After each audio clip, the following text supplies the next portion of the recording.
Perencanaan pembelajaran pada masa pandemik COVID-19.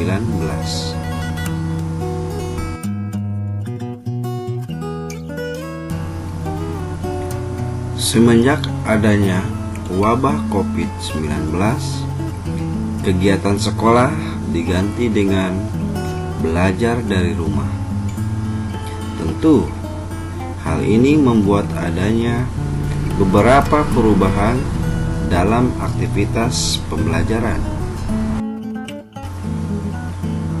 Guru tidak lagi menyiapkan kegiatan pembelajaran di dalam kelas, namun lebih mengupayakan agar selama di rumah anak juga mendapatkan rangsangan pendidikan yang optimal.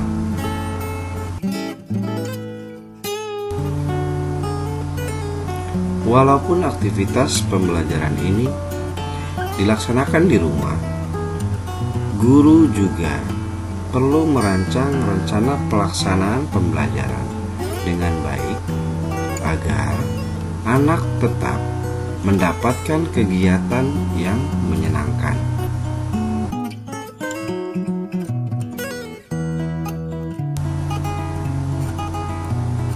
Rencana pelaksanaan pembelajaran atau RPP merupakan rancangan bagi guru untuk melaksanakan kegiatan bermain yang mendukung anak dalam proses belajar. Di dalam RPP berisi langkah-langkah konkret yang dilakukan oleh guru agar proses pembelajaran berlangsung dengan baik.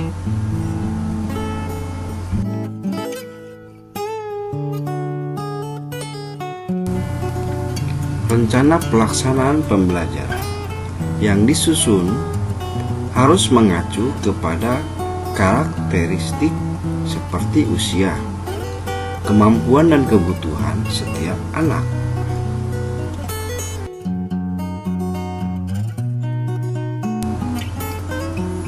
Apabila rencana disesuaikan dengan karakteristik masing-masing anak, maka dapat dipastikan proses pembelajaran akan menarik minat anak dan membantu meningkatkan seluruh aspek perkembangannya.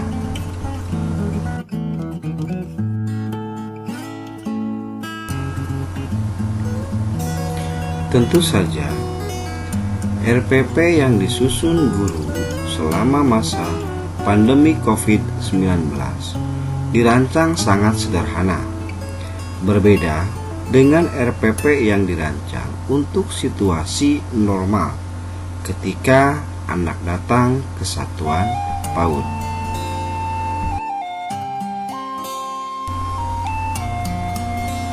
RPP belajar di rumah cukup berisi kegiatan-kegiatan bermain yang memberikan pengalaman belajar bermakna bagi anak tanpa terbebani tuntutan untuk menuntaskan capaian pembelajaran sebagaimana tertuang di dalam kurikulum.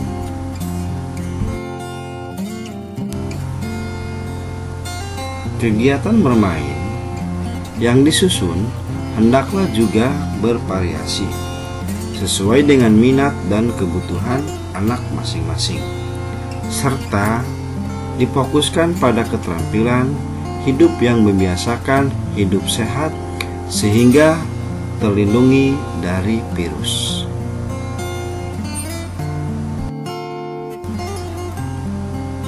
Mengapa guru perlu menyusun perencanaan? rencana pembelajaran yang disusun, guru akan membantu mencapai tujuan pembelajaran secara efektif. Rencana yang disusun oleh guru juga dapat memandu orang tua dalam menyiapkan alat dan bahan main atau media bermain dan mendampingi anaknya selama beraktivitas.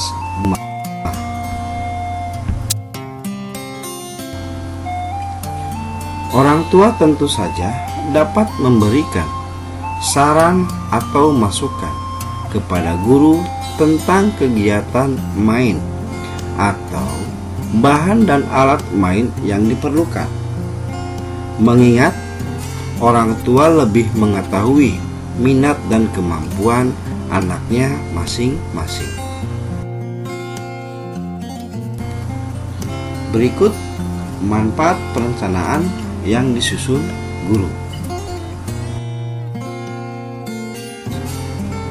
Mengembangkan 6 aspek perkembangan anak, yakni perkembangan nilai agama dan moral, fisik, motorik, kognitif, sosial, emosional, bahasa, dan seni.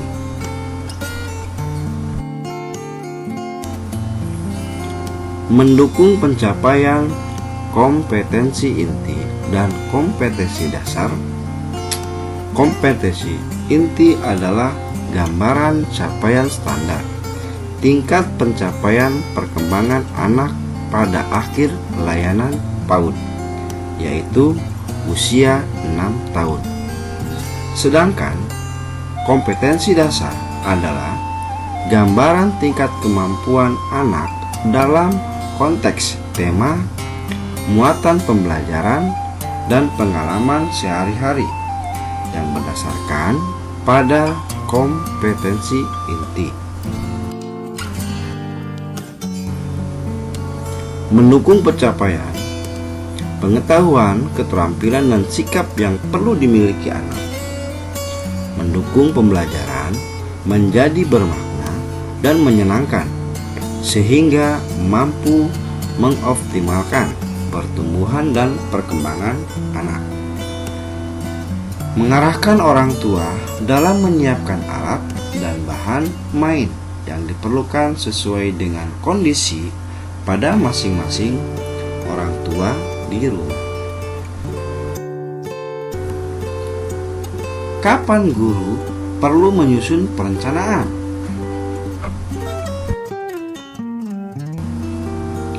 Perencanaan wajib disusun oleh guru sebelum melaksanakan kegiatan pembelajaran. Sebaiknya, guru menyusun perencanaan di awal minggu pembelajaran akan dimulai. Misalnya, untuk pembelajaran minggu depan, guru sudah harus menyiapkan minggu sebelumnya. Perencanaan yang disusun, guru berlaku selama seminggu dan dapat digunakan setiap hari. Dengan demikian, perencanaan tidak disusun hanya ketika ada permintaan dari pengawas atau penilik, atau ketika hendak mengajukan akreditasi. Hindari pula mengkopi perencanaan milik orang lain atau membeli RPP yang sudah jadi. Ingatlah bahwa guru adalah yang paling mengetahui minat dan kemampuan anak. Keberhasilan pembelajaran sangat ditentukan oleh perencanaan yang disusun oleh guru dengan teliti dan bersungguh-sungguh. Perencanaan apa yang harus disusun oleh guru?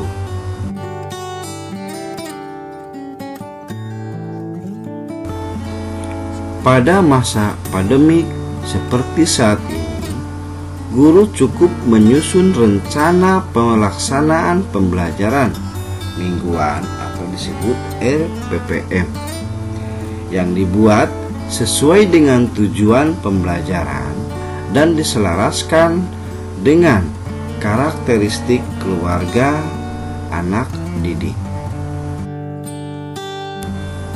Maksudnya, guru menyesuaikan kegiatan dan alat bahan dengan kondisi sosial budaya anak didiknya, serta apa saja yang ada di dalam dan sekitar rumah anak. Bagaimana cara menyusun RPPM?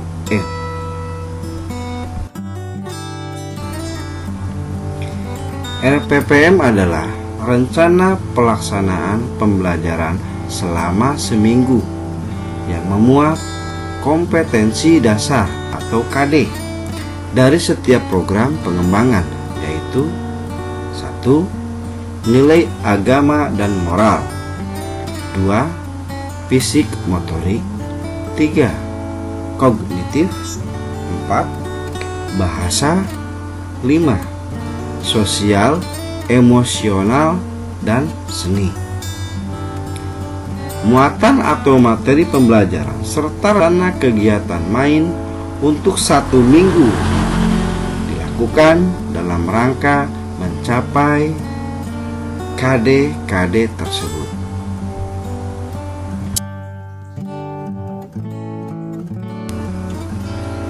Penyusunan RPPM dilakukan melalui langkah-langkah sebagai berikut.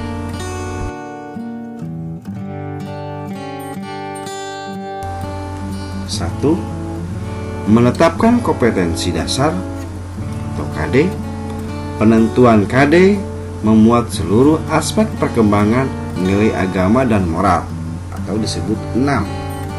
Fisik motorik, kognitif, bahasa, sosial emosional atau SOSEM, dan seni atau SN. KD yang ditetapkan dalam RPPM dipilih dari KD yang ada di dokumen 1 KTSP.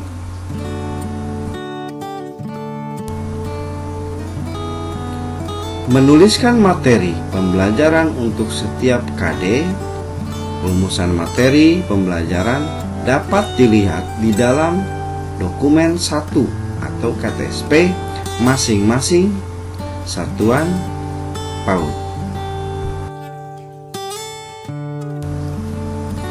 Menyusun kegiatan pembelajaran untuk 1 minggu. Kegiatan pembelajaran yang disusun haruslah menarik, menyenangkan, dan membuat anak aktif di rumah. Aktivitas yang disusun disesuaikan dengan tema dan lingkungan belajar anak di rumah. Guru harus menyampaikan aktivitas pembelajaran ini kepada orang tua, sehingga orang tua dapat melaksanakannya di rumah. Orang tua dapat memilih kegiatan main mana dulu yang akan dimainkan bersama anaknya.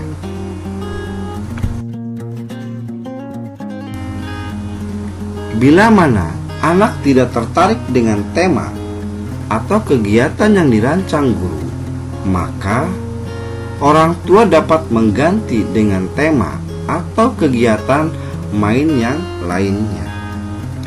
Guru dan orang tua harus mengomunikasikan bersama bila mana ada perubahan yang terjadi.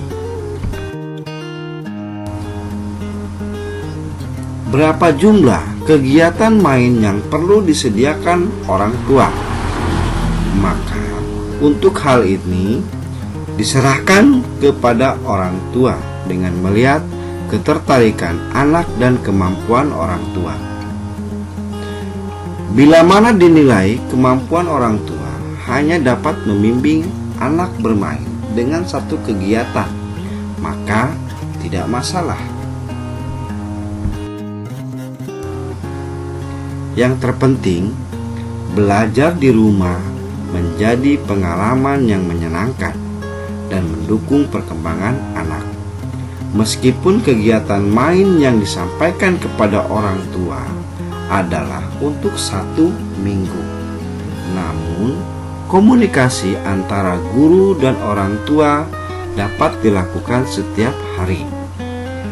Yang penting adalah dijaga kontinuitas komunikasi antara guru dan orang tua, serta antara guru dan anak.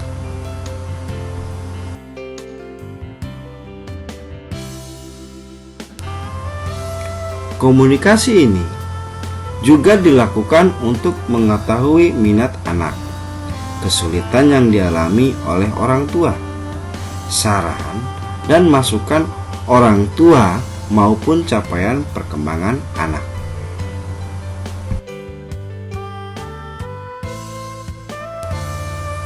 Terima kasih untuk semua guru PAUD dan TK yang telah memberikan masukan kepada kami, sehingga kami membuat artikel ini dan semoga bermanfaat untuk semuanya.